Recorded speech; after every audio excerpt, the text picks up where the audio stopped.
साथियों नमस्कार। ग्लोबल ज्ञान चैनल पे आप सभी का बहुत बहुत स्वागत है। साथियों अभी जो बीएसएससी का इंटरमीडिएट लेवल का 2014 की जो वैकेंसी थी जिसमें 13,120 पोस्ट थे, सभी लोग ज्वाइनिंग कर रहे हैं किसी न किसी ज़िलों में, और यह बहुत बड़ी खुशी है सभी के लिए जिन्होंने सफलताएं प्राप्त की है। साथियों हम उन छात्रों की बात करना चाहते हैं जिनका योग्यता रहने के बावजूद भी वो ज्वाइनिंग नहीं कर रहे हैं। बीएसएससी कहीं ना कहीं सरासर ये गलत कर रही है और उन छात्रों को नहीं ले रही है, जबकि सीट लगभग 2000 के करीब बाकी है। आपको ज्ञात होगा कि 13,120 सीट थे, जिसमें से मात्र 11,329 कैंडिडेट को लिया गया एंड लगभग 1,778 कैंडिडेट को छोड़ दिया गया। आपको मालूम होगा कि एक ही कैंडिडेट जिनकी पोस्ट प्रायोरिटी ऑलरेडी सेकंड थी उनको ही फिजिकल में बुला लिया गया, और ऐसे छात्र जिनका ईच एंड एवरीथिंग क्लियर है, डॉक्यूमेंट वेरिफिकेशन तक उन्होंने पीटी दिया, मेंस दिया, डॉक्यूमेंट वेरिफिकेशन किया, देन अगेन उनको उसमें से छांट दिया गया। तो ये कहाँ की न्याय है? इस पर बीएसएससी को ज़रूर एक बार सोचना चाहिए, एक मानवीयता के नाते, क्योंकि 8 साल की ये वैकेंसी है। कैंडिडेट लोग 8 सालों से वेट कर रहे हैं और अब उनका एज का इशूज़ आया है। अब ना ही वो नेक्स्ट जॉब की प्रिपरेशन कर सकते हैं और ना ही अब उनके पास जुनून है, क्योंकि ऑलरेडी वो कहीं ना कहीं मैरिड है और बीवी है, बच्चे हैं, फैमिली है। तो हमेशा पढ़ाई नहीं की जा सकती, एक टाइम पीरियड ही होता है लोगों के लिए। सेकेंड थिंग्स ये है कि जो 11,329 कैंडिडेट है, इनमें भी 1,500 से 2,000 कैंडिडेट ऐसे हैं जो ऑलरेडी कहीं ना कहीं जॉब में है, कहीं ना कहीं वो बिहार ऐसे ही ज्वाइन कर रहे हैं और किसी और जॉब में होने की वजह से वो ज्वाइन नहीं करने जा रहे हैं। बीएसएससी को वेट एंड वॉच ज़रूर करनी चाहिए। उनको अभी 1 से 2 महीने में टोटल का टोटल ये जो ज्वाइनिंग की प्रोसेस है कंप्लीट हो जाएगी। आफ्टर दैट बीएसएससी क्या करेगी? जो सीट वैकेंट है उस पर उन छात्रों को क्यों नहीं बुलाने की बात हो रही है, उनको वेटिंग लिस्ट देने की बात हो रही है। आपको मालूम होगा कि मुंबई बोर्ड में अभी 11वां वेटिंग लिस्ट निकला है। ज़रा सोचिए, 10 टाइम वेटिंग लिस्ट ऑलरेडी निकल चुका है और 11वां वेटिंग लिस्ट अब निकला है, और बीएसएससी एक वेटिंग लिस्ट नहीं दे सकती है, क्यों? तो ये सरासर गलत है। इस पे हम सभी को मिलजुल करके बात करनी चाहिए। बीएसएससी के सचिव के समक्ष, बीएसएससी अध्यक्ष महोदय के समक्ष इन बातों पे ज़रूर बातें करनी चाहिए, और जो परंपराएं बनी हुई है उसको तोड़ने की ज़रूरत है। ये क्या बात हुई कि भाई पहले भी ऐसा हुआ करता था, अब वो टाइम नहीं है। पहले भी विदिन 2 और 3 ईयर्स में जो वैकेंसीज है उसको फुल करवा ली जाती थी। तो वो क्यों, वो ट्रेडिशन की वो परंपरा क्यों, जो सरासर गलत है? तो निश्चित रूप से दूसरी बात ये है कि जो अभी एडिट का ऑप्शन दे दिया गया है, अभी जो आपका साइट है वो एक्टिव हो गया है। सब लोग टाइम टेबल के अंदर में फॉर्म को अच्छे से भरे। जो आपने फॉर्म भरते वक्त प्रिंट आउट लिया था उसको ढंग से 2 और 3 प्रिंट आउट्स करवा ले, अपने घर में एक रखे सहेज कर। एक ऑनलाइन आपको अपलोड करना है उसको करें। उसमें जो फॉल्ट है, जो आपका matric, intermediate, graduation, post graduation, जो आपका ओरिजिनल डॉक्यूमेंट है जिसके आधार पे आपने फॉर्म फिल किया हुआ है, देन अगेन उसमें मिस्टेक है, उसमें करेक्शन करने की ज़रूरत है।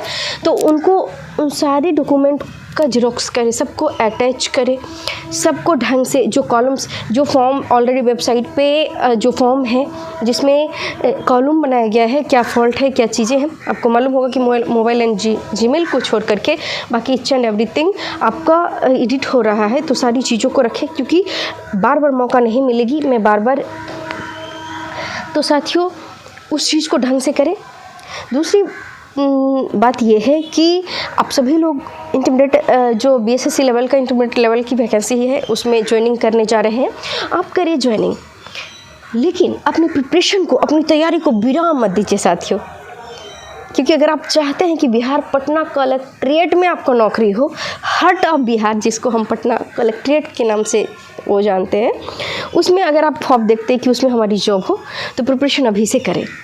एट फर्स्ट आप सब लोग पहले ज्वाइनिंग कर ले बीएसएससी इंटरमीडिएट लेवल में, और उसके बाद भी जो आगे का सफ़र है उसको छोड़िएगा नहीं, उसको छोड़ना नहीं है, उसको ढंग से प्रिपरेशन करना है और पूरा जुनून के साथ प्रिपरेशन। अभी एक दिन में अब एग्ज़ाम का डेट आ जाएगा, उसके बाद से प्रिपरेशन नहीं किया जा सकता है।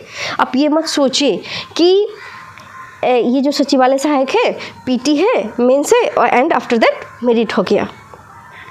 ये वो नौकरी नहीं है, आपको तौरली पढ़ना पड़ेगा, तौरली आपको ज्ञान होना चाहिए, तो ही आप पीटी में स्कोर करेंगे, तो ही आप मेंस में भी स्कोर करेंगे। भले ही ये ऑब्जेक्टिव क्वेश्चन है, लेकिन इसको मिनी आईएएस कहा जाता है। आपका इसमें ख्वाब पूरा हो सकता है, आप इसमें सेंट्रल गवर्नमेंट की जॉब तक भी काफ़ी सफ़र तय कर सकते हैं। आपका बेस्ट परफॉर्मेंस रहेगा इसमें। तो आपने ज्वाइंट सेक्रेटरी का नाम सुना ही होगा, है ना। अगर ख्वाब है तो निश्चित रूप से अभी से पेन एंड पेंसिल उठाएं, अभी से काम करें। और अभी तक नहीं भी किया है, लेटेस्ट इसको छोड़िए, कोई फ़र्क नहीं पड़ता है। अभी से तो शुरू करें, और शुरू करें। और math, reasoning, science, GK, GS, current affairs, Bihar special, each and everything, चौतरफा एक स्कोर गेन करना है, एक स्कोर चुराना है भाई। तो अगर नहीं भी हुआ बीएसएससी में इंटरमीडिएट लेवल में, इसको छोड़ दीजिए, ज़्यादा टेंशन मत लीजिए। आपको इस बार ने बहुत अच्छी मौका दिया है, इसका बस फ़ायदा उठा लीजिए। आपको मालूम है ना, आपको मैंने बताया है कि जो वाटर होता है ना, वाटर जल, उसको 100 डिग्री तक गर्म की जाती है तो ही वो उबलता है। आप मान लीजिए कि 0 से उसको 70 तक गर्म कीजिए, उबलेगा क्या? लेकिन 0 से 70 तक तो किया है ना भाई, मेहनत तो आपने किया है। दूसरी बार चलिए, 0 से 75 तक गर्म करते हैं, उबलेगा क्या? तीसरी बार चलते हैं, टी तक करते हैं, उबलेगा क्या? अरे उसको उबालने के लिए 100 तक आपको गर्म करना पड़ेगा। तो इसका कोई मतलब नहीं है कि आपका जो प्रिपरेशन है, आप 0 से 70 तक पहुंच चुके हैं, 0 से 75 तक पहुंच चुके हैं। आपको नौकरी लेने के लिए, आपको फाइनली सफलता प्राप्त करने के लिए आपको पूरा पीक तक जाना होगा।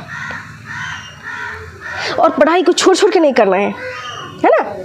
देखिए, तकलीफ़ें आएंगी जाएंगी, कोई फ़र्क नहीं पड़ता है। अगर अभी बीएसएससी आप इंटरमीडिएट लेवल का वैकेंसी में भी अगर आपकी नौकरी हो गई है, आप ज्वाइन कर लिए हैं, या फिर कहीं भी है, जीवन के किस भी पड़ाव में है, तकलीफ़ें वही आएंगी। तकलीफ़ों का मतलब होता है आना, वो कभी पीछा छोड़ती है। जिंदगी में आए हैं तो जीना ही पड़ेगा, और जीवन अगर जहर है तो पीना ही पड़ेगा। तो ये मत सोचो कि आज तकलीफ है हमारे पास, आज चलो सेट प्रैक्टिस छोड़ देते हैं, कल कर लेंगे। कल सोचे चलो परसों कर लेंगे, अभी एग्जाम डेट थोड़ी ना है, क्या फ़र्क पड़ता है करूँ ना करूँ। साथियों, इससे कोई फ़र्क नहीं पड़ता है कि आपकी ज़िंदगी में कितनी आंधियाँ हैं, आपके जीवन में कितनी तूफ़ान हैं, इससे कोई फ़र्क नहीं पड़ता है। प्रिपरेशन को करना है तो करना है। आप जिस तरीके से खाना खाते हैं, पानी पीते हैं एवरीडे, वो कोई कहता है क्या आपको? नहीं ना। ठीक उसी तरीके से आपको प्रिपरेशन के लिए ये आपका खाना होना चाहिए, उसके बिना आपको नींद नहीं आना चाहिए, उसके बिना आपको चैन नहीं आना चाहिए। और अगर आप देखेंगे कि जिस दिन आपने पॉजिटिव कार्य किया, जिस दिन आप अपने जीवन का सार्थक मूल्यों को समझा है, सार्थक टाइम दिया है, आपका जो मन मस्तिष्क है ना, वो एक पॉजिटिव एनर्जी को छोड़ेगा, पॉजिटिव ऊर्जा को देगा कि निश्चित रूप से भाई जीवन में रौनक है, मजा आएगा जीने में। तो प्रॉब्लम आएंगी, बावजूद आपको प्रिपरेशन करना है, एक भी दिन इसको छोड़ना नहीं है। आप छोड़ रहे हैं तो सोचिए कि बहुत चीज़ों से आप दूर जा रहे हैं। आपको मालूम है कि विद इन 1 सेकेंड की मैं बात करती हूँ भी, अगर आप गलत बहसबाजी में आपने समय व्यर्थ कर लिया, गलत चीज़ों में, गलत लोगों के साथ, गलत खाने के साथ आपने खिलवाड़ कर दिया, आप कितने लोगों से पीछे छूट रहे आपको नहीं मालूम है। इसलिए दोस्त, निराश मत हो, इन तूफानों से मत डरो, काम करो। अगर अभी से सोचेंगे आप कि निश्चित रूप से हमको बिहार सचिवालय सहायक में जाना है तो जाना है, इसके लिए हमको चुकाना पड़ेगा भाई। 1 से 2 साल में पूरा ज्वाइनिंग कर ली जाएगी। आपको मालूम है ना, बीएसएससी सीजे लेवल का जो है, ग्रेजुएट लेवल का जो ये जॉब आई है, जिसमें अभी पोस्ट को इंक्रीज करके 2248 कर दिया गया है। तो ये जो पूरी की पूरी भर्ती प्रक्रिया है मात्र 2 सालों में फुलफिल कर ली जाएगी। ऑलरेडी बीएसएससी को बहुत क्रिटिसाइज हो चुके हैं, और जो सीजे लेवल का है ना उसमें देरी नहीं हुई है। संयोग बस ये बीएसएससी इंटरमीडिएट लेवल एक ऐसी नौकरी है जिसमें इतनी सारी चीज़ें हो गई, लेकिन वो एकदम अप टू टाइम होगा।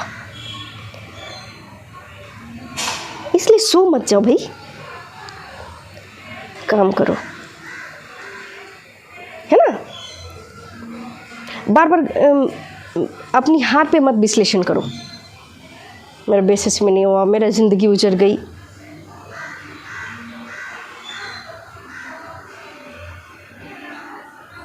अभी से काम करो। चलो बस इतना ही। Thank you very much.